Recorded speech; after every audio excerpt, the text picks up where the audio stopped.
All right, so from what I've seen, this is a really common problem in Cherokees and Comanches. Stripped window regulator. Now mine is all the way at the bottom of the travel. So if I just push up on it a little bit,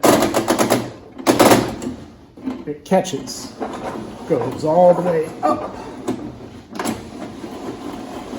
All the way down. It's just that last half inch or so where it strips. So I have a super easy solution and it was free.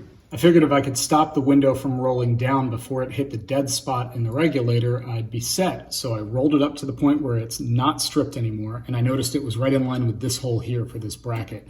So I drilled out that little rivet.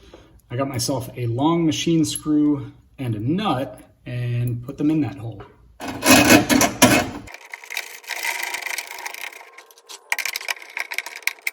So now,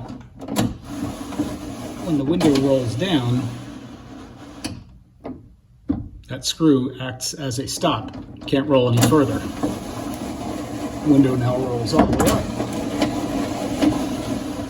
up, all the way down, doesn't hit the dead spot in the regulator. So, free fix.